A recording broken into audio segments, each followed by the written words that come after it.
Assalamualaikum warahmatullahi wabarakatuh. Alhamdulillah wassalatu wassalamu ala rasulillahi wa ala alihi wa ashabihi wa mawalah. Asyhadu an la ilaha illallah wahdahu la syarikalah wa asyhadu anna Muhammadan abduhu wa rasuluh la nabiyya wa la rasula ba'dah. Qala Rasul sallallahu alaihi wasallam fi hadis syarif, man yuridillahu bihi khairan yufaqihu fiddin. Amma ba'du. Baik para jamaah yang dirahmati Allah Subhanahu wa taala, pada pertemuan waris sebelumnya ya kita sudah membahas mabadi asyrah, ya, apa itu ilmu waris.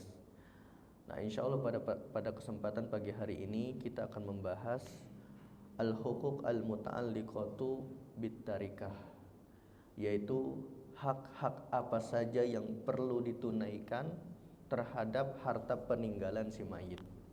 Nah, jadi ketika ada seorang meninggal, kemudian meninggalkan sejumlah harta, nah, ahlu warisnya itu apa yang harus mereka lakukan terhadap harta yang ditinggalkan si mayit ini? Apakah harus langsung membagikan warisan atau ada hal-hal lain yang perlu ditunaikan? Ya, karena pada saat ini ya ketika ada orang yang meninggal, yang pertama kali dibahas adalah berapa jatah warisan saya. Nah, padahal sebenarnya ada hak yang perlu ditunaikan sebelum membahas berapa jatah warisan saya. Nah, maka dari itu pada kesempatan pagi hari ini kita akan membahas hak apa saja yang perlu ditunaikan terhadap harta peninggalan si mayit. Ya, wa qala rahimahullahu taala, nafa'anallahu bi'ulumihi wa bi'ulumi masyayikhina fid daraini amin. Al-huququ al-muta'alliqatu bit-tarikah, hak-hak yang berkaitan dengan harta peninggalan si mayit. Wa takunu murattabatan kattali, yang mana hak terhadap harta yang ditinggalkan si mayit itu ada 5. Ada 5 hak. Dan 5 hak ini itu harus tertib ya, harus tertib dilakukan secara tertib. Jadi nggak boleh langsung kita membahas warisan sebelum kita membahas 4 hak sebelumnya. Yang pertama, hak yang harus ditunaikan ad-duyun al-muta'alliqatu bi'ainit tarikah. Yang pertama adalah hutang yang berkaitan dengan harta peninggalan. Nah, maksudnya apa itu hutang yang berkaitan dengan harta peninggalan? Maksudnya adalah harta yang digadai. Ya, jadi kalau ada seorang yang pernah menggadai hartanya, misalnya menggadai sebuah rumah dengan nominal sekian-sekian, kemudian wafat, maka hak yang pertama yang harus ditunaikan oleh ahlu warisnya atau oleh kerabatnya itu adalah melunasi rumah yang pernah digadai itu. Kenapa demikian? Karena mau nggak mau ya, rumah tersebut itu punya hak ya.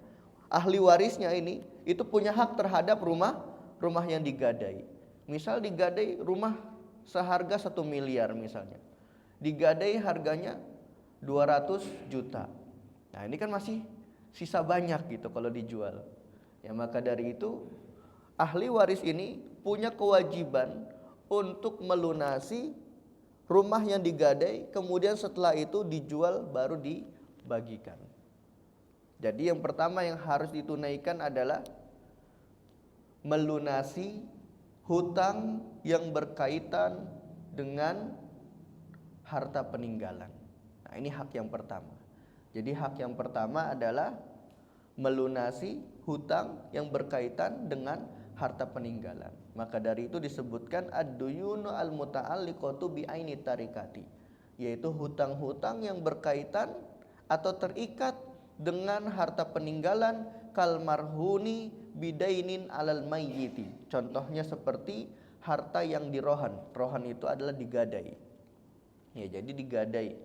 Pergadaian dalam Islam itu diperbolehkan ya, selama tidak ada unsur goror di sana, selama tidak ada unsur riba di sana, yaitu nanti insya Allah akan kita bahas di kajian fikih apa sih yang dimaksud dengan ar-rohan atau pergadaian dan bagaimana cara melakukan pergadaian secara syar'i. Nah, jadi ala kulli hal yang pertama, jika ada sebuah harta yang digadai, maka itu wajib untuk dilunasi terlebih dahulu oleh kerabat si mayit. Nah, jadi artinya tingkatan yang pertama adalah hutang yang berkaitan dengan harta peninggalan, itu termasuk hak dari harta peninggalan tersebut.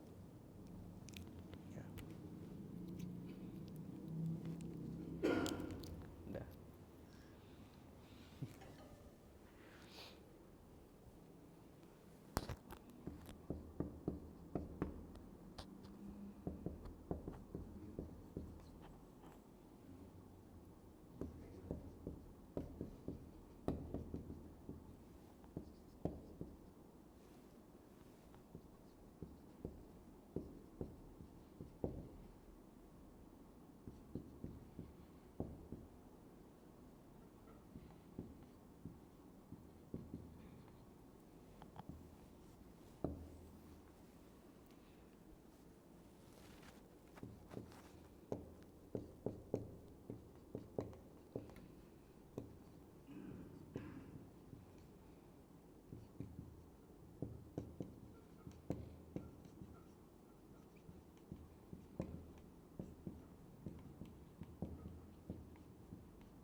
Ya, ini yang pertama. Kemudian yang kedua, al-mu'natu at-tajhiz, yaitu biaya penguburan si mayit. Jadi, biaya penguburan si mayit itu hukum asalnya diambil dari harta si mayit. Itu hukum asalnya. Jadi jika orang yang meninggal itu memiliki harta, maka operasional, ya, biaya operasional itu diambil dari harta si mayit, baik itu si ibu ataupun si bapak. Karena nanti dalam fikih seorang istri itu juga punya hartanya sendiri, ya, seorang suami itu punya hartanya sendiri. Maka dari itu nanti seorang istri dia juga mewarisi hartanya kepada ahlu warisnya. Ya, nanti seorang suami itu mendapatkan jatah warisan dari istrinya. Ya, begitupun sebaliknya, seorang istri mendapatkan jatah warisan dari suaminya. Nah, maka dari itu misal ada seorang istri meninggal dan dia punya harta, maka hukum asalnya biaya operasional penguburan si istri itu diambil dari harta peninggalannya dia. Ya, jadi yang kedua adalah haknya mu'natu at-tajhiz, biaya operasional penguburan si mayit, baik biaya kafan atau membayar orang yang menggali kubur, ya. Jadi yang kedua adalah biaya operasional penguburan si mayit. Ini menurut jumhur ulama. Maksudnya siapa jumhur ulama di sini? Hanafiyah, Malikiyah, dan Syafi'iyah. Adapun dalam mazhab Imam Ahmad bin Hambal, hak pertama yang harus ditunaikan dari harta peninggalan si mayit adalah mu'natut tajhiz. Nah, jadi biaya operasional penguburan si mayit itu ada pada tingkatan yang pertama dalam mazhab Imam Ahmad. Nah, jadi kalau ada orang yang meninggal, ya, dalam mazhab Imam Ahmad, yang pertama harus dilihat adalah biaya operasionalnya. Ya, biaya operasional penguburan itu diambil dari harta si mayit. Baru setelah dikuburkan, ya, sudah dikeluarkan biaya operasionalnya, baru dilihat hutang yang terikat dengan harta peninggalan. Nah, jadi dalam mazhabnya Imam Ahmad, hutang yang terikat dengan harta peninggalan itu ada di urutan kedua. Ya, tapi kalau menurut jumhur ulama, hutang yang terikat dengan harta peninggalan itu ada di urutan pertama, kemudian biaya operasional penguburan si mayit itu ada di urutan kedua. Ya, maka dari itu di sini disebutkan indal jumhur, yaitu menurut jumhur ulama, wa taqaddama atau wa tuqaddamu mu'natu tajhizi ala ghairiha indal Hanabilah. Adapun menurut madhab Hambali, mu'natu tajhis, yaitu biaya operasional penguburan mayit, itu lebih didahulukan daripada yang lain. Ya, ini dalam madhabnya Imam Ahmad, dan itu nanti akan kita dapati di dalam kitab-kitab faraid madhab Imam Ahmad, diantaranya Ar-Raid.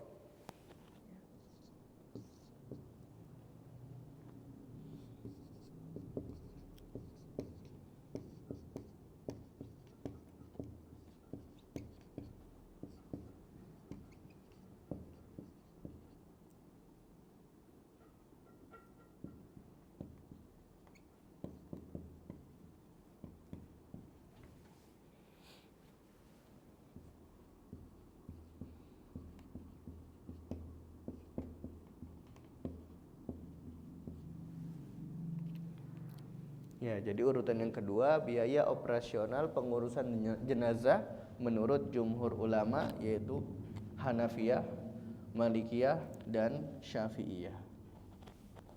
Kemudian yang ketiga, hak yang ketiga, ad-duyunu al-muta'alliqatu bi zimmatil mayyit, yaitu hutang yang berkaitan dengan tanggungan si mayit. Ya, hutang yang berkaitan dengan tanggungan si mayit. Nah, ini kita bedakan ya antara hutang yang berkaitan dengan harta peninggalan dengan hutang yang berkaitan dengan tanggungan si mayit. Ya, contoh hutang yang berkaitan dengan tanggungan si mayit itu bisa jadi tanggungannya kepada Allah, bisa juga tanggungannya kepada manusia. Yang tanggungannya kepada Allah contohnya seperti zakat. Ya, seperti haji, ya umroh, misalnya dia punya tanggungan, ya, pernah melaksanakan haji, kemudian melakukan pembatal haji, kemudian dia wajib untuk mengqadha haji tersebut. Nah, ini termasuk tanggungan kepada Allah, ya, termasuk hutang yang dia tanggungannya itu kepada Allah Subhanahu wa taala. Adapun hutang yang tanggungannya kepada manusia, ya seperti dia meminjam sebuah senominal uang. Nah, ini dia termasuk hutang yang tanggungannya itu kepada manusia. Ya, jadi yang ketiga, ad-duyunu al-muta'alliqatu bi zimmatil mayyit. Hutang yang berkaitan dengan tanggungan si mayit. Sawaun kanat ad-duyunu lillah. Sama saja ya, meskipun itu hutangnya kepada Allah Subhanahu wa taala, kazakati, contohnya seperti zakat ya, dia punya tanggungan zakat maka wajib dikeluarkan. Nah, misalnya si mayit ini dia memiliki harta sudah mencapai nisab sekitar 85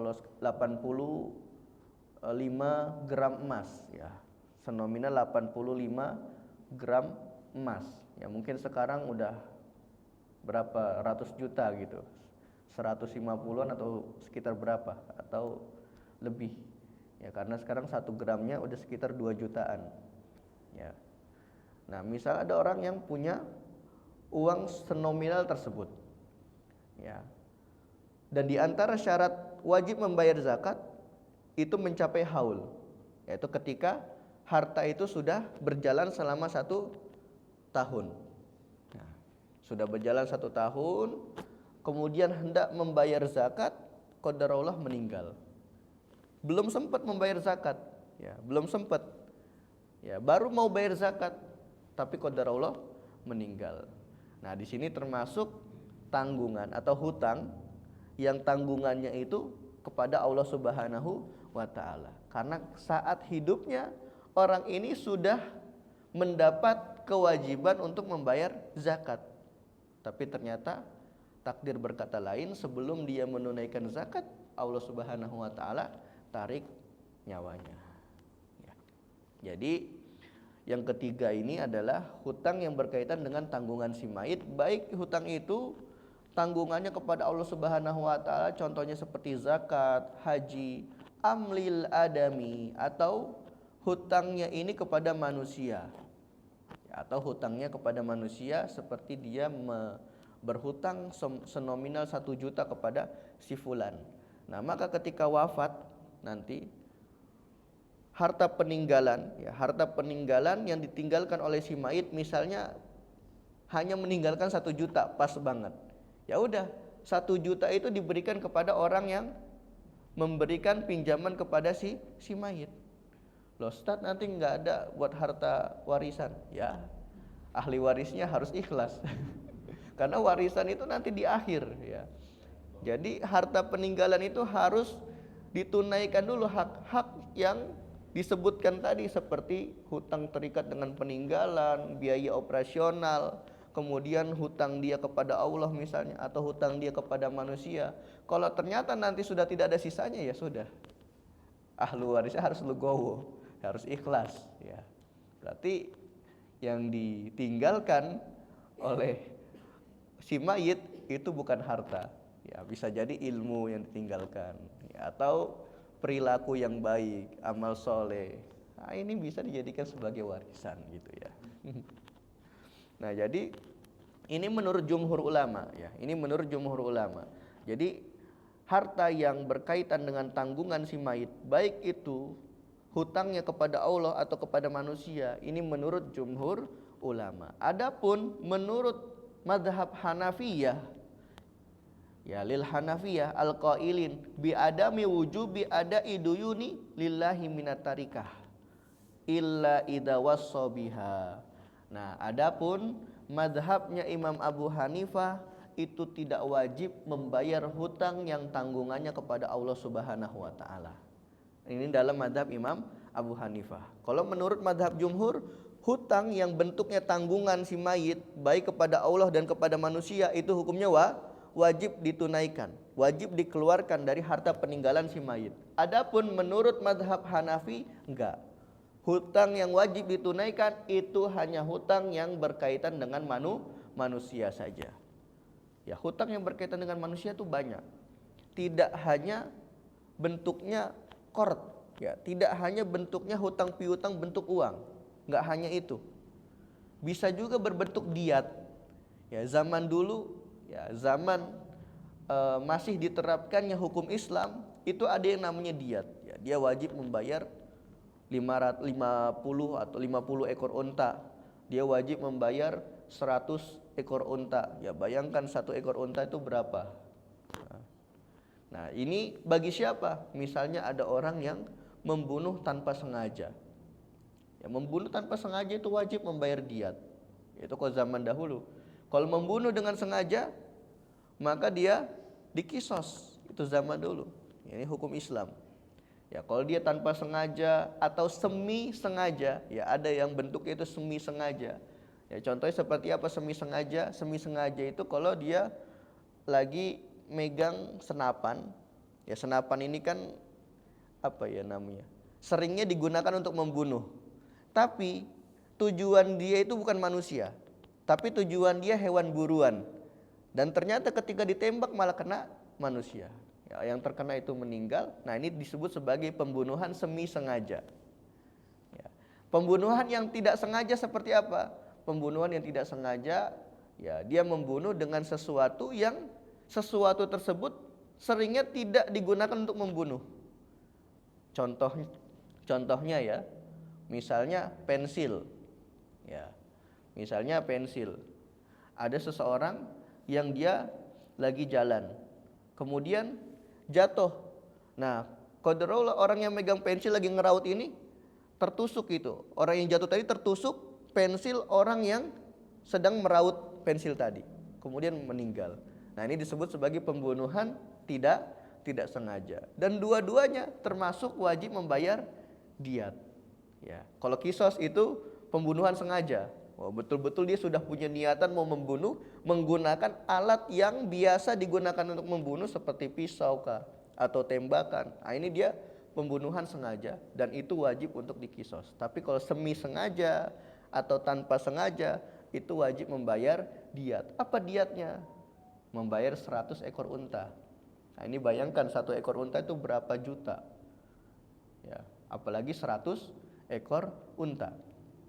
Kalau mencacatkan anggota tubuh yang berpasangan, misalnya mata nih, ya itu kemudian dia mencacatkan 1 buah mata, itu wajib membayar 50 ekor unta. Ini termasuk diat juga. Ya, bayangkan di zaman sekarang banyak kriminal, kenapa? Karena hukum Islam tidak ditegakkan. Misalnya cuman ada yang kasus waktu itu anak pang ya dicolok matanya sampai keluar. Nah, kalau zaman ditegakkannya hukum Islam, itu orang yang mencolok itu wajib membayar diat, membayar 50 ekor unta kepada siapa? Kepada si korban. Nah, ini kan bikin jerah, ya bikin jerah pelaku kriminal. Ya seperti itu. Nah, dan ini masih diterapkan di wilayah Yaman. Yaitu di wilayah Yaman masih diterapkan kisos, ya di Saudi juga masih diterapkan kisos, ya masih diterapkan diat. Nah, jadi hutang kepada manusia itu bukan hanya persoalan pinjam meminjam, tidak. Ya, diat itu juga termasuk hutang. Ya. Kalau seandainya pelaku belum mampu untuk membayar diatnya, ya belum mampu melunasi diatnya, ini dianggap sebagai hutang. Ya, misalnya dia tadi mencacatkan satu tangan atau satu mata, dia wajib membayar 50 ekor unta, maka dia wajib sebelum dia tunaikan 50 ekor unta itu, maka masih dalam keadaan hutang bagi dia. Misalnya dia masih baru membayar 10 ekor, berarti 40 ekor itu masih tanggungan bagi dia. Jadi kalau nanti dia meninggal, maka ahli warisnya wajib untuk melunasi diat tersebut. Ya. Jadi yang namanya hutang, ya hutang tanggungan itu tidak hanya berupa pinjam meminjam saja, tapi diantaranya seperti diat itu juga termasuk hutang tanggungan. Nah, jadi yang ketiga, menurut jumhur ulama, hak yang harus ditunaikan dari harta peninggalan si mayit adalah hutang tanggungan, baik tanggungan kepada Allah atau tanggungan kepada manusia. Adapun dalam mazhab Hanafi, yang diwajibkan hanya tanggungan kepada manusia, tidak diwajibkan tanggungan kepada Allah untuk dilunasi, kecuali jika si mayit itu memberi wasiat. Ya, jadi kalau si mayitnya itu memberi wasiat, maka menurut mazhab Hanafi tetap wajib untuk melunasi tanggungan hutang kepada Allah Subhanahu wa taala. Nah, jadi yang ketiga, hutang yang berkaitan dengan tanggungan si mayit.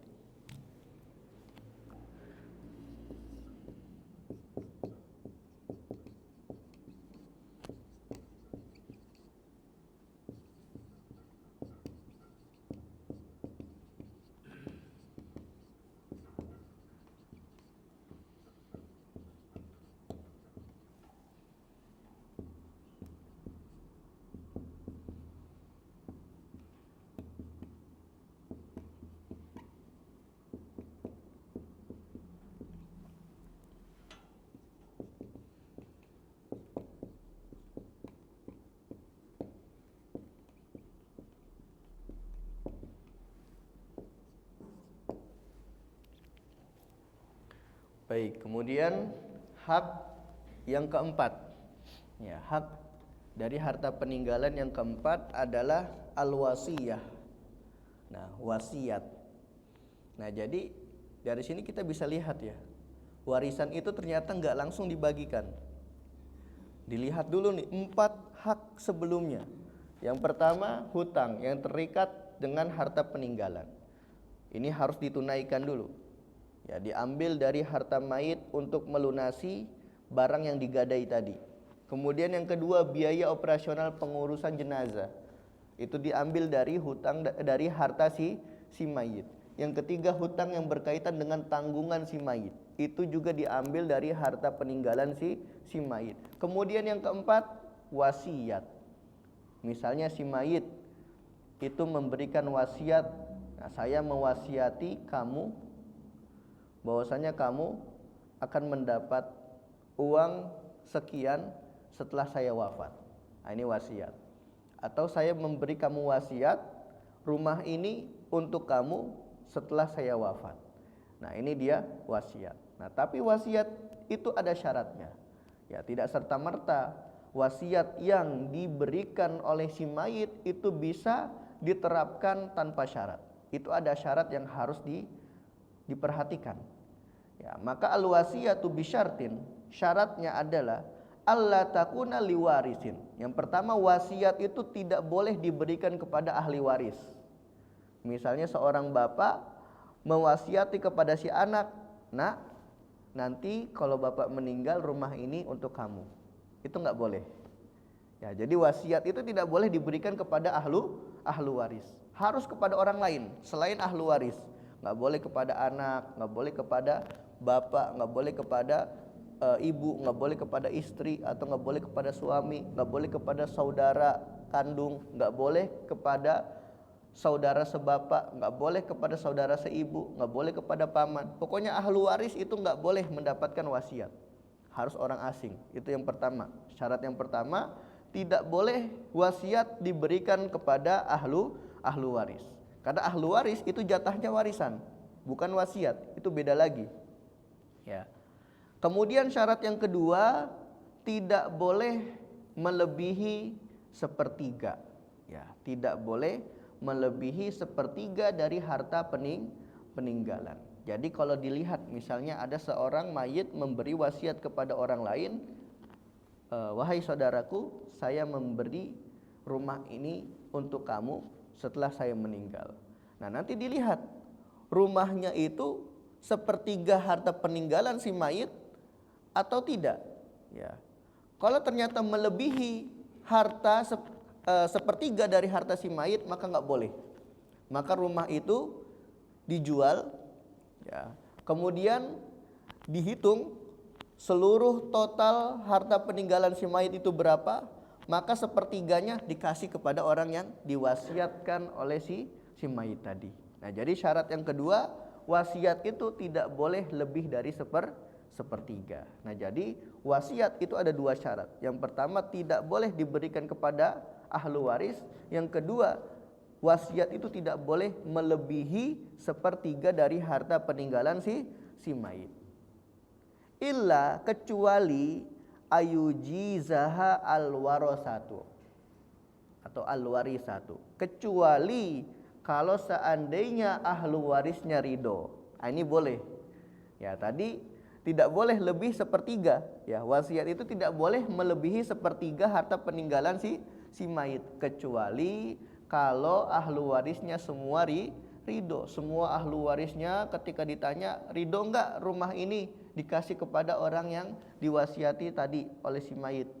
Semua jawabnya ridho. Oh ya udah, kalau jawabnya ridho, sah rumah yang diwasiatkan meskipun jumlahnya melebihi sepertiga dari harta peninggalan, itu boleh diberikan kepada orang yang diwasiatkan tadi. Ya, jadi wasiat itu syaratnya ada dua. Yang pertama, tidak boleh diberikan kepada ahlu waris. Kemudian yang kedua, tidak boleh melebihi sepertiga harta peninggalan, kecuali jika ahlu warisnya itu meridoinya. Gitu.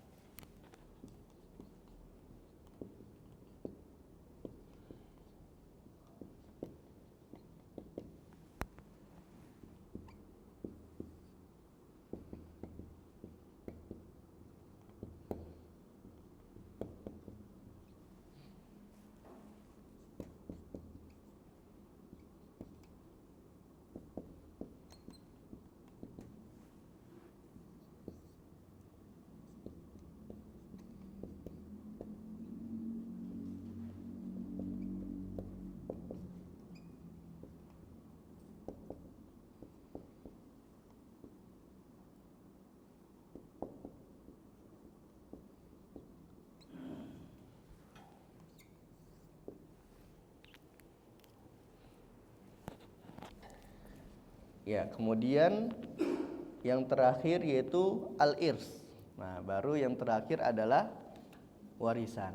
Nah, setelah ditunaikan semua dari harta peninggalan si mayit, hutang yang terikat dengan harta peninggalan itu sudah dilunasi, biaya operasional pengurusan jenazah sudah dibayar, hutang yang berkaitan dengan tanggungan mayit, baik hutangnya kepada Allah atau hutangnya kepada manusia, itu juga sudah dilunasi. Wasiat, ya, wasiat kalau ada, ya, karena nggak semua mayit itu memberi wasiat, Ya, kalau ada wasiat kemudian sudah ditunaikan, baru yang terakhir harta yang tersisa itu dibagikan kepada ahlu warisnya. Ya, jadi sisa dari semua yang sudah dihitung ini, sudah dikeluarkan dari yang pertama sampai keempat, itu baru sisanya dibagikan kepada ahlu waris. Maka warisan itu dia berada pada nomor kelima yang terakhir. Ya, jadi kalau sisa hartanya tinggal 1 juta, ya sudah, ya 1 juta itu dibagi kepada ahlu warisnya, ya seperti itu. 1 juta dolar, masya Allah. Nah, maka dari itu yang kelima, al-irsu wa huwa ma yastahiquhu al-warasatu minat tarikah.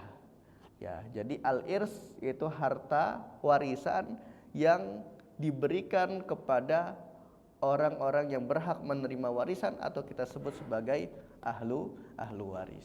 Ya, nanti insya Allah pertemuannya akan datang, kita akan bahas siapa saja ahlu waris dan siapa saja yang berhak mendapatkan 1/2, mendapatkan 1/4, 1/8, 1/3, 1/6, 2/3. Itu nanti akan kita bahas jatahnya masing-masing. Ya, seperti itu. Ya, mungkin pertemuan pagi hari ini cukup sampai sini. Barangkali ada yang ingin ditanyakan.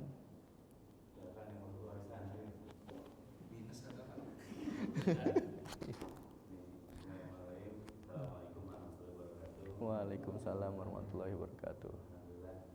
Ini fenomena di masyarakat, Ustaz.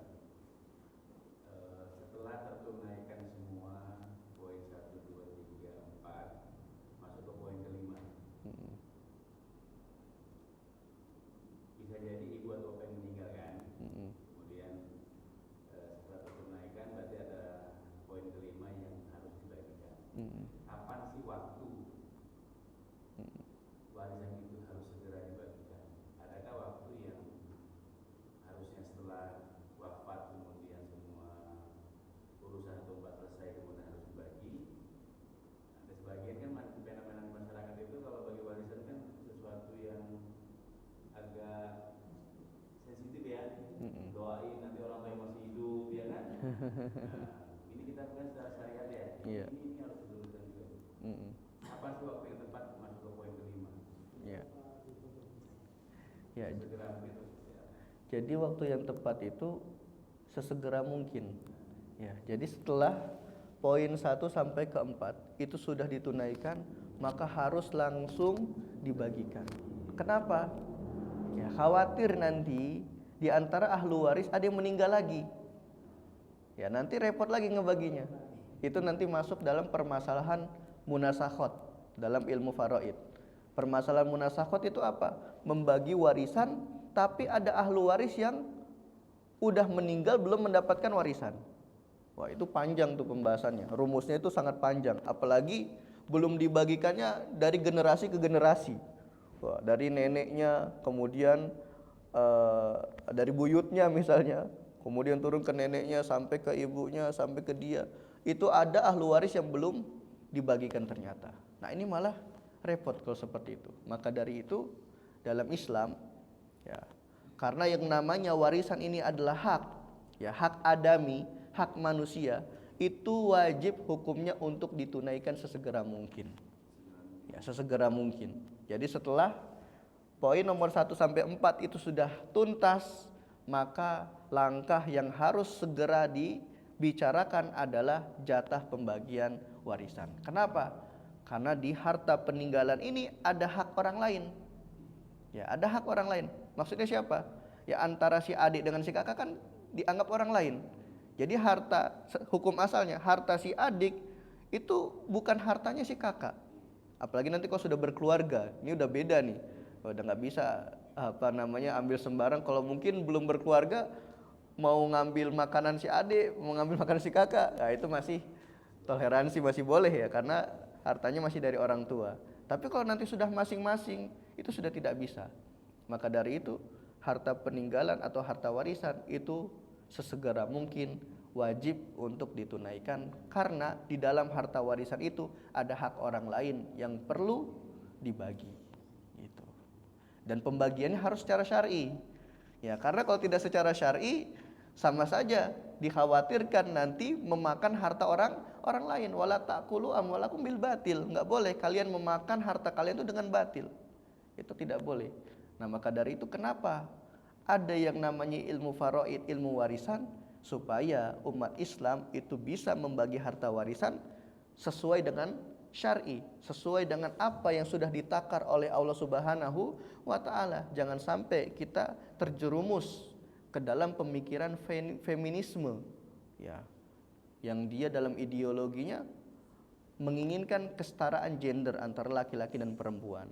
Ya sudah, bagi aja laki-laki perempuan dibagi rata saja. Nggak boleh seperti itu. Ya, Allah sudah menentukan jatahnya. Ya, tidak semua jatah perempuan itu lebih kecil daripada jatah laki-laki. Ya, nanti kalau kita belajar faraid, ada kasus di mana perempuan itu dapat jatah lebih besar daripada jatahnya laki-laki. Itu ada. Nah, ini bentuk keadilan Allah Subhanahu wa taala. Maka dari itu, sebelum kita menempuh cara syar'i, ya, sebelum kita menempuh cara syar'i, itu enggak boleh kita menempuh cara saling meridoi. Boleh hukumnya enggak? Apa misalnya membagikan warisan ya udah bagi rata saja. Itu hukum asalnya boleh, tapi jika didapati ada mudorot. Ya, misalnya diketahui di salah satu anggota keluarga itu punya sifat yang buruk. Ya, kalau nanti dia mendapatkan jatah yang tidak adil, dia akan bertindak kejahatan gitu.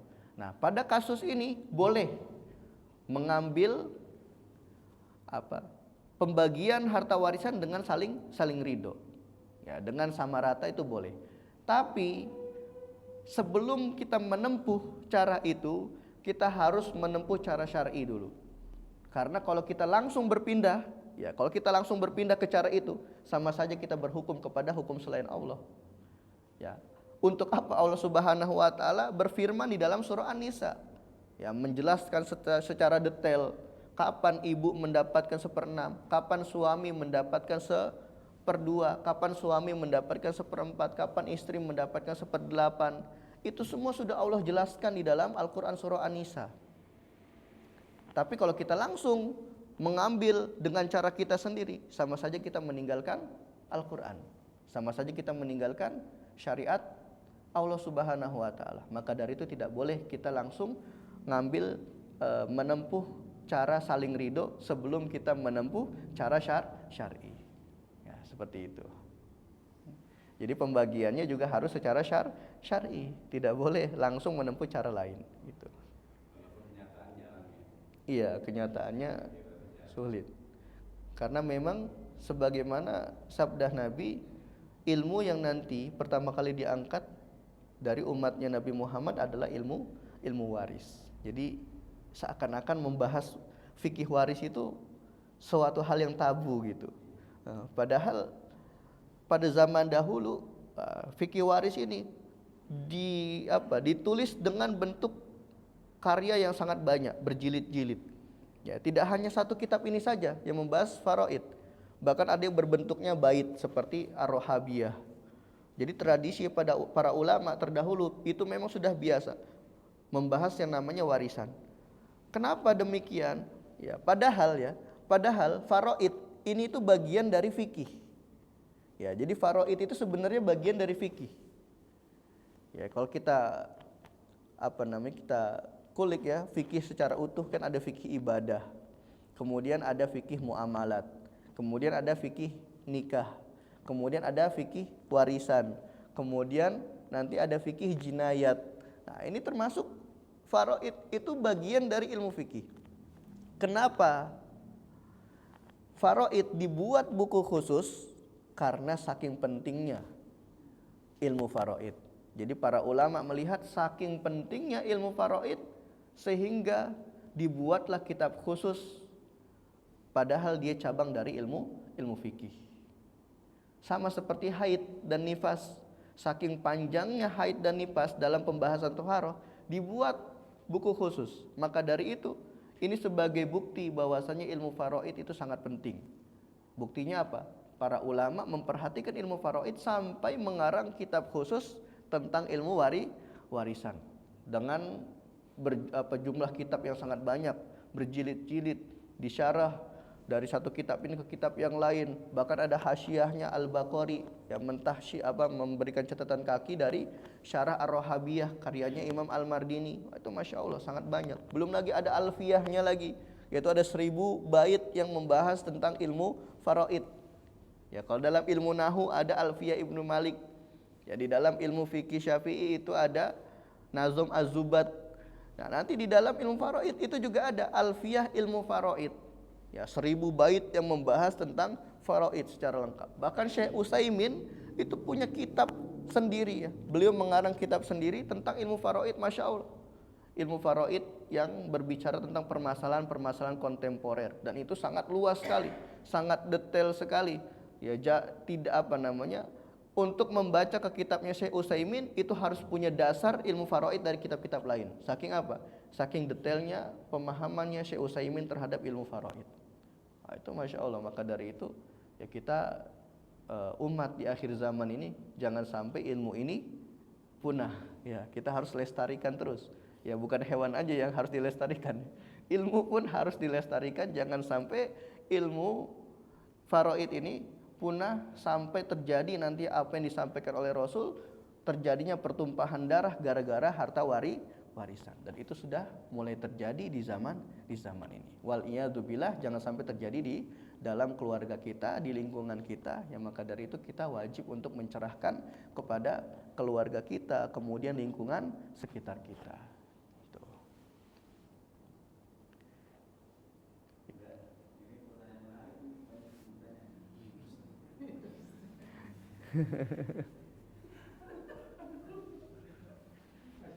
Ini aja tambahan, karena saya menarik sih kalau mau tanya.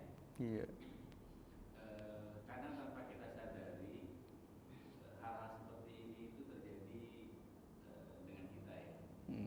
Artinya pada waktu harta warisan itu tidak dibagi segera mungkin, sementara Allah sudah memberikan haknya berpindah kan ya. Jadi pada waktu ayah atau meninggal, otomatis setelah 4 terpenuhi, dengan sendirinya berpindah hak kepemilikan kan sebenarnya ya. Kalau berpindah itu seperti Ustaz bilang tadi, kalau makanan kita masih bisa saling ambil. Ya kan ya.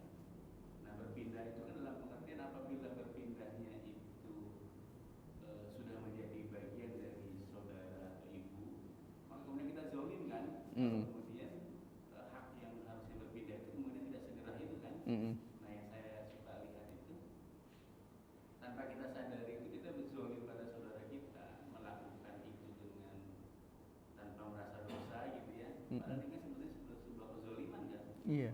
Sementara kita berjalan bertahun-tahun gitu loh. Mm-mm. Nah, saya melihatnya fenomena itu memang kemudian mungkin bisa jadi ikhtiar-ikhtiar yang kita lakukan Allah nggak ridho itu salah satunya zolim terhadap saudara terkait dengan awaris. Iya, betul. Ya, gimana Ustaz?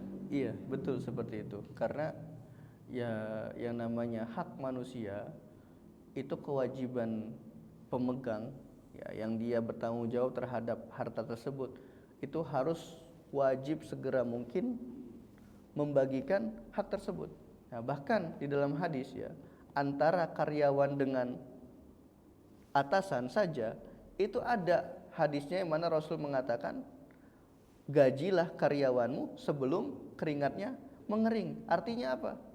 Wajib sesegera mungkin kalau sudah jatuh tempo waktunya gajian, itu wajib untuk digaji hari itu juga. Kalau enggak, maka dia dianggap sebagai zalim dan dia akan mendapatkan dosa di situ. Karena apa? Mengundur hak dari karyawannya. Apalagi warisan. Ini yang harusnya dibagikan sesegera. Karena kan antara satu dengan yang lain itu beda-beda keuangannya. Ada yang mungkin dia merasa, oh saya mau nanti-nanti aja. Ada yang dia membutuhkan, barangkali ada yang sakit dari keluarganya, perlu untuk biaya berobat. Nah, ini kalau tidak segera ditunaikan itu termasuk bagian dari kezaliman. Ya, maka dari itu jika kita mendapati hal yang seperti ini, ya kewajiban kita yang pertama adalah menasehati. Karena didapati di dalam sebuah hadis, unsur akhaka zaliman au mazluman. Tolonglah saudaramu yang berbuat zolim dan yang terzolimi. Nah, jadi kita punya kewajiban untuk menolong orang yang berbuat zolim. Maksudnya apa? Orang yang berbuat zolim kita tolong dengan memberi dia nasihat. Akhi, nggak boleh kayak gitu. Ini harta ini tuh ada hak untuk saudara-saudaramu. Maka tunaikan segera. Dan kita tolong juga orang yang terzolimi, ya saudaranya yang terzolimi. Mungkin dia membutuhkan biaya, ya sudah kita bantu semampu kita sampai warisannya cair gitu. Nah, jadi menunda pembagian warisan selama mampu, selama tidak ada halangan, selama tidak ada uzur syar'i, maka hukumnya diharamkan. Ya, itu termasuk dari kezoliman. Seperti itu. Ya, itu bisa nanti berpengaruh pada keberkahan harta yang kita nikmati. Ya, jadi ketika harta itu sudah tidak berkah, banyak sih banyak, tapi merasa kurang terus. Ya. Atau sempat banyak, tapi ada waktu yang nanti ya di mana waktu tersebut harta itu akan tiba-tiba habis nggak tahu kemana. Nah, itu harta yang tidak berkah. Ya, maka dari itu memang yang kita cari dalam kehidupan ini adalah keberkahan, baik dalam harta ataupun ilmu. Nah, sama ilmu pun seperti itu. Kita nggak peduli seberapa banyak ilmu yang kita cari. Kalau tidak berkah, itu sedikit demi sedikit akan terkikis. Tapi kalau berkah, meskipun sedikit ilmu yang kita cari, itu akan berkembang dengan sendirinya. Yang namanya barokah kan artinya ziyadatun fil khair, bertambah dalam kebaikan. Yang tadinya sedikit itu akan bertambah. Itu yang namanya berkah. Ya, jadi perbuatan zolim itu juga bisa mempengaruhi keberkahan dalam hidup seseorang. Itu ya.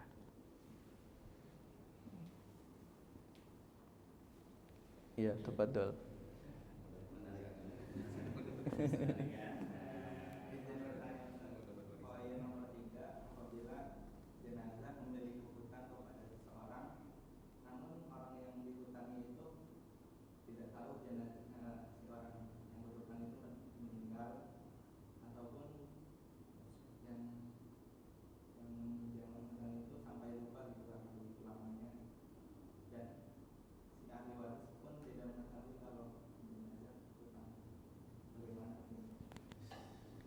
Ya, kalau seandainya dari ahli waris tidak ada yang tahu bahwasannya si mayit punya hutang kepada orang lain yang sudah lama, maka sudah tidak perlu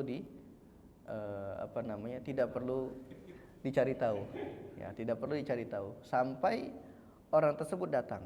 Ya, misal seandainya suatu saat orang itu datang menagih, maka seluruh ahli waris itu patungan ya untuk membayar berapa nominal hutang yang pernah dipinjam oleh si mayit. Tapi kalau kita tidak tahu, ya ahli warisnya tidak tahu kepada siapa atau tidak tahu kalau si mayit ini pernah berhutang kepada siapa, ya sudah itu tidak perlu dicari tahu.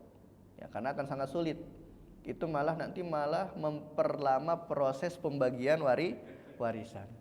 Ya, tapi kalau ahli warisnya tahu bahwasannya si mayit ini pernah punya hutang, tapi dia lupa hutangnya kepada siapa, ya maka si ahli waris itu berdiskusi, bermusyawarah kepada ahli waris yang lain, dia sedekahkan hutang tersebut ya atas nama orang yang pernah dipinjam. Sekalipun dia tidak tahu namanya, ya sudah niatkan saja, Allah Maha tahu. Niatkan saja ini untuk membayar hutang kepada si fulan yang pernah dihutangi oleh si mayit. Nah, jadi disedekahkan. Itu kalau tahu bahwasannya si mayit pernah berhutang. Ya, tapi kalau tidak tahu ya sudah tidak perlu cari tahu. Gitu. Gimana? Ya, itu tetap kewajiban. Ya, jadi bukan berarti pemberi hutang itu lupa, gugur kewajiban kita atas hutang yang kita pinjam kepada dia. Enggak. Ya, itu tetap yang namanya hutang wajib kita bayar. Lain kalau yang menghutangkan sudah bilang Ikhlas. Kalau diikhlaskan itu beda lagi. Tapi kalau dia lupa, belum tentu dia ikhlas. Misalnya dia berhutang kepada si fulan sekitar 10 juta. Nah, Kebetulan orang yang dipinjam ini dulunya masa jaya, orang yang sultan lah, ya 10 juta nggak seberapa gitu. Kemudian lupa, pernah ada yang minjem 10 juta, kemudian dia bangkrut dan lain sebagainya, otomatis kan dia butuh uang itu. Tapi dia lupa kalau ada yang pernah minjem 10 juta. Nah itu tidak jatuh, ya hutang kita itu tidak gugur atas dia. Coba misalnya kita ingetin, Pak, dulu bapak saya pernah berhutang ke bapak 10 juta, diikhlasin enggak? Oh enggak. Enggak. Iya. Alhamdulillah. Oh iya alhamdulillah. Saya lagi butuh. Nah seperti itu. Jadi yang namanya hutang itu sampai kapanpun tidak akan pernah gugur sampai si pemberi hutang itu mengucapkan ikhlas. Ya, kecuali jelas dia mengucapkan ikhlas dengan adanya saksi. Nah, ini si fulan sudah mengikhlaskan hutangnya. Itu nanti dalam fikih disebut sebagai ibro. Ya, pembahasan ibro. Istilahnya bukan ikhlas. Ikhlas itu ya istilah mudahnya saja yang kita gunakan di Indonesia. Tapi nanti dalam istilah fikihnya itu istibro. Ya, istibro itu bisa berupa budak, bisa juga berupa hutang. Ya, nanti hutangnya misalnya abro tuka kullahu. Saya ingin melunasi hutang yang kamu pada saya semuanya. Nah, ini dia sudah istibro, sudah lunas. Atau setengahnya. Nah, sampai ada muncul dari lisannya dia ikhlaskan itu, nah itu baru gugur kewajiban kita untuk membayar hutang. Tapi sebelum ada dari lisannya keluar dia mengikhlaskan apa yang kita pinjam, maka sampai kapanpun hutang tersebut tidak akan gugur. Kalau kita sengaja tidak membayar dengan alasan si orang yang memberi hutang itu sudah lupa, maka nanti di akhirat kita akan ditagih. Ya, jadi hutang itu akan ditagih sampai ke akhirat. Ya, sekalipun dia orang yang mati syahid, ya, dia yang mati di jalan Allah berperang, berjihad, kemudian mati syahid, tiba-tiba dia ketika ingin masuk surga ditarik. Tar dulu, ya, kamu masih ada hutang dengan si fulan, maka lunasi dulu hutangmu. Dari mana diambil? Dari pahalanya. Ya, pahalanya diambil untuk membayar hutang kepada orang yang memberikan hutangan. Ya, jadi seperti itu. Makanya hati-hati dengan yang namanya hutang. Ya, seperti itu, Ustaz. Ustaz siapa? Ustaz Rifki. Dalam pertemuan itu kan harus dicatat ya. Iya. Menghindari Lupa. Iya, jadi memang dalam akad hutang piutang itu harus ada yang mencatat. Ya, tafadhal Ustaz Fajar.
Taib, yang pertama, perbedaan antara poin nomor 1 dan nomor 3.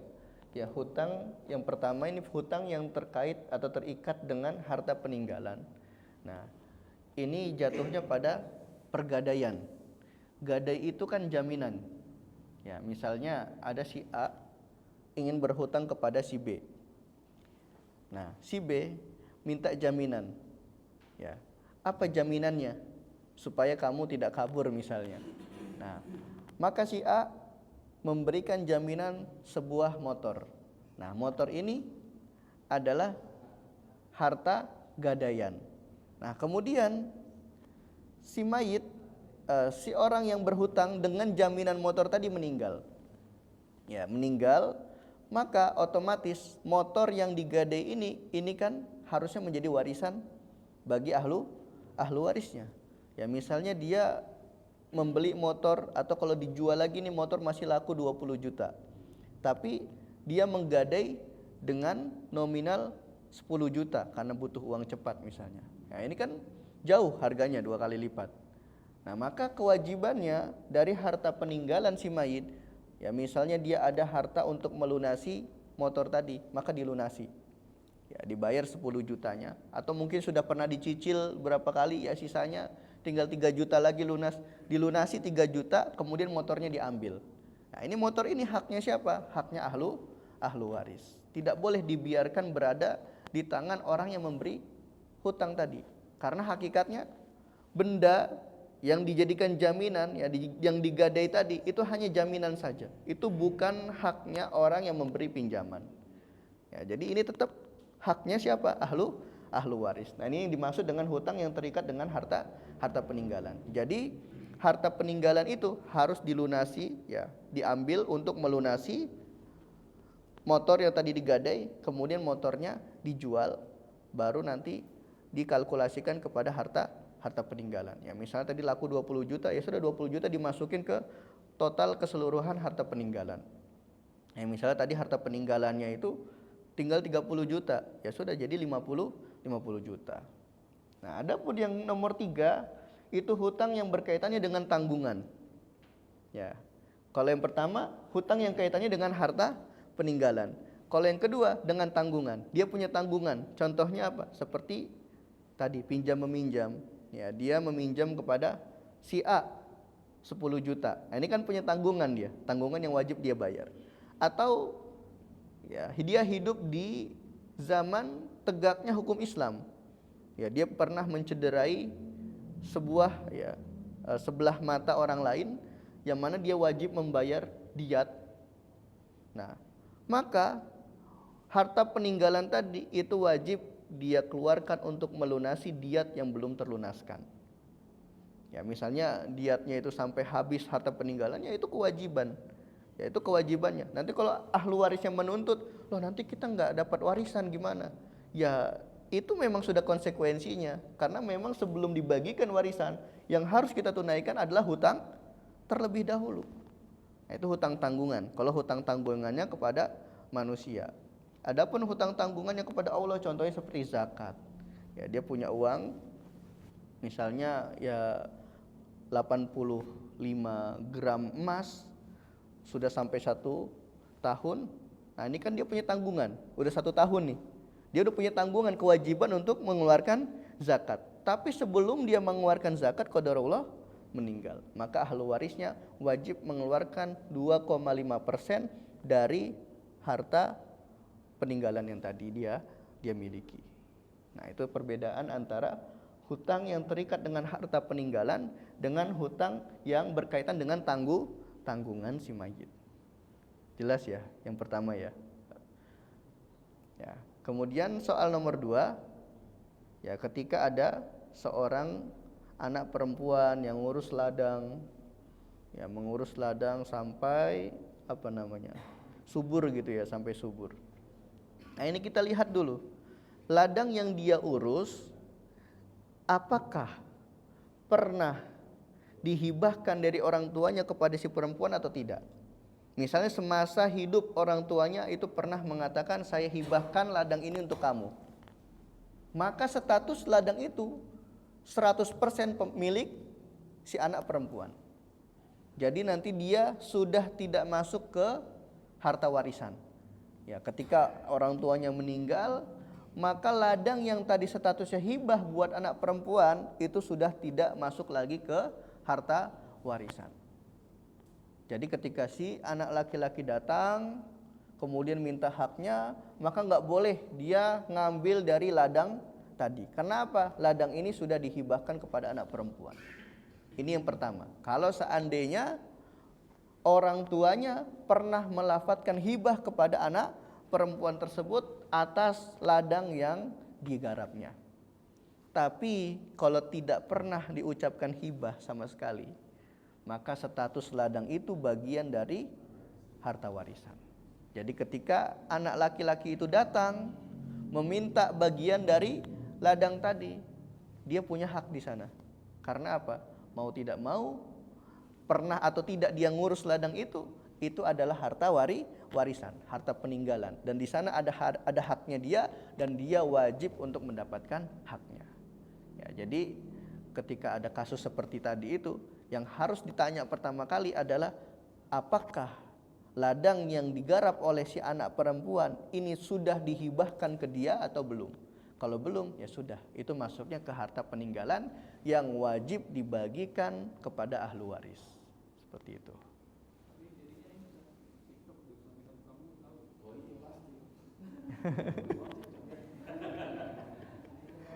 Iya, yang namanya harta warisan itu pasti rawan pertumpahan darah ya.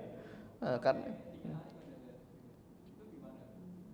ya makanya nanti tugas dari ahlul ilmi di situ, ya tugasnya ulama di situ yang menjadi penengah. Jadi ulama situ yang menjadi penengah, memberikan paham kepada keduanya, mencari solusinya, gitu. Nah makanya ini sesuai dengan apa yang disampaikan oleh Rasulullah. Sampai nanti antara dua orang itu akan saling menumpahkan darah tuh gara-gara apa? Gara-gara harta warisan. Ya, efek apa? Asingnya ilmu faraid di zaman kita hari ini. Ya, maka dari itu perlu kita mempelajari ilmu faraid, kita kita hidupkan kembali gitu. Nah, afwan.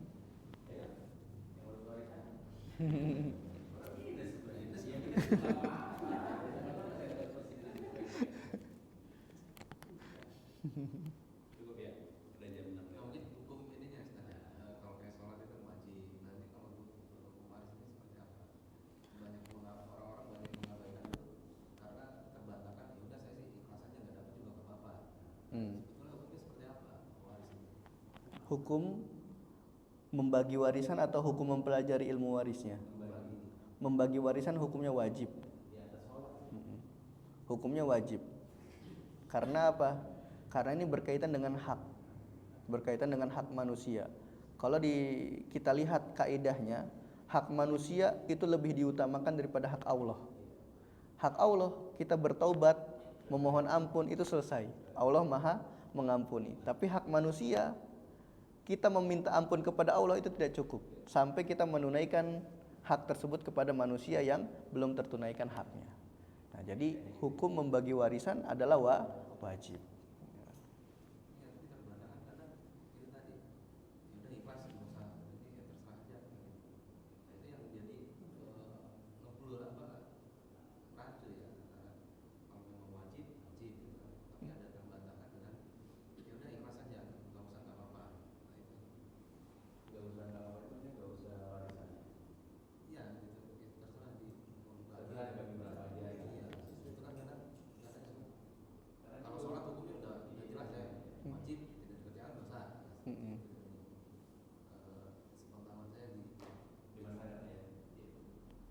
Iya, jadi membagi warisan dengan sembarang itu juga berdosa. Nah, itu juga berdosa sekalipun orang yang dia misalnya di antara ahlu warisnya ada yang mengatakan ikhlas, tapi kan belum tentu ahlu waris yang lain memiliki perasaan yang sama. Nah, jadi ketika kita membagi waris tidak sesuai dengan tuntunan Al-Quran, maka yang membagi waris itu berdosa. Yang membagi warisnya, ya, dia misalnya ada kakak tertua lah di dalam keluarga itu, kemudian yang bertanggung jawab atas pembagian warisan, dia bagikan secara asal-asalan, ya udah bagi rata aja, tanpa dia merujuk kepada ulama, tanpa dia merujuk kepada syariat, maka dia yang membagikan warisan itu berdosa. Karena apa? Dia yang sudah menjadi sebab antara satu dengan yang lain memakan haknya. Nah, ini memakan hak orang lain itu hukumnya haram. Ini hukumnya diharamkan, ya, karena apa yang kita makan itu nanti, ya, yang haram itu akan menjadi api neraka di dalam tubuh kita. Itu akan menjadi bahan bakar dari api neraka itu nanti tubuh kita yang memakan hak orang lain. Ya, jadi maka dari itu hukum membagi warisan secara syar'i itu wajib. Hukumnya wajib. Adapun yang terjadi saat ini, ya, masyarakat tidak peduli dengan cara pembagian warisan karena itu memang sudah disampaikan oleh Rasulullah. Ya betul, ilmu waris memang ilmu yang akan diangkat dari umatku pertama kali. Sampai apa ya? Dimulai dari yang udahlah bebas aja baginya. Nah, misalnya bagi dia yang ikhlas, ya tafadhol silahkan. Dia nggak mau ngambil haknya pun itu tidak menjadi masalah. Tapi membagi warisan, hukum asalnya adalah wajib. Membagi warisan sesuai dengan kadar yang sudah dikadar oleh Allah Subhanahu wa taala, itu hukumnya wajib. Itu. Adapun nanti ahlu waris yang tidak mau ngambil, itu hak dia. Artinya apa? Ya sudah, berarti dia mengikhlaskan haknya untuk dibagikan kepada ahlu waris yang lain. Nah, jadi orang yang ikhlas saja udah, bagiannya dia tidak perlu diambil kalau memang dia betul-betul ikhlas. Ya misalnya dari ahlu waris ada 3 anak laki-laki atau 4 anak atau 5 anak laki-laki lah. Kan yang namanya anak laki-laki nanti jatahnya asobah. Asobah itu mendapatkan jatah sisa. Jadi ahlu warisnya itu betul-betul tidak ada yang lain kecuali 5 anak laki-laki. Nah berarti 5 anak laki-laki ini mendapat seluruh harta warisan. Nah dibagi 5. Nah kemudian yang 2 itu bilang, ya udahlah saya mah ikhlas aja. Ya udah berarti sisanya itu diberikan kepada 3 anak laki-laki tadi. Karena tadi yang 2 orang ini sudah mengatakan ikhlas. Tapi suatu saat ketika mungkin saat itu kedua orang ini lagi dalam keadaan mampu. Nah, suatu saat diuji dengan ekonomi, jangan sampai minta. Ya, jangan sampai dia menuntut. Kayaknya dulu saya belum ngambil hak saya warisan. Nah, itu udah nggak boleh, udah nggak berlaku. Ya sudah tidak berlaku. Kenapa? Karena dia sudah mengikhlaskan dan sudah dibagikan jatahnya kepada 3 anak yang lain. Jadi 3 anak yang lain ini itu tidak punya kewajiban untuk memberikan hak kepada orang yang menuntut tadi. Karena apa? Dia sudah mengikhlaskan. Nah, jadi seperti itu. Itulah indahnya syariat. Ya, jadi jangka panjang, jangka pendek itu sudah diatur oleh syariat. Ya, jadi mungkin tadi dia mengikhlaskan karena dalam keadaan mudah, lagi ekonominya baik, tapi belum tentu di kedepan hari ekonomi dia stabil. Nah, kalau dibagi juga tuh, ya, dalam keadaan dia ekonominya baik, udah dibagi warisannya, sudah mendapatkan jatah, kemudian di jangka panjang ternyata diuji dengan ekonomi, dia tidak punya alasan untuk menuntut warisan. Karena apa? Kan sudah dibagi, ya, sudah dapat jatahnya masing-masing. Nah, seperti itu. Nah, jadi betul-betul kita ketika membagi warisan harus sesuai dengan syariat. Gitu. Ya.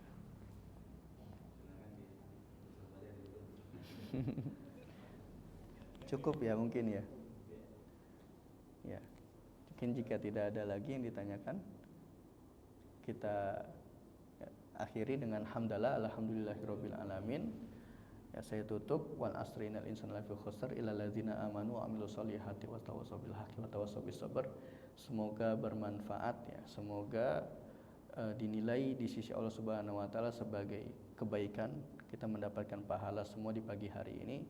Ya, semoga kita semua juga dilancarkan rezekinya, dilancarkan amalannya, dan diberikan kelapangan dada oleh Allah Subhanahu wa taala dalam segala hal, ya, khususnya dalam masalah warisan, dalam masalah-masalah yang lain, dalam masalah iri, dengki dan lain sebagainya, itu dihilangkan semua dalam hati kita. Ya, saya tutup. Assalamualaikum warahmatullahi wabarakatuh.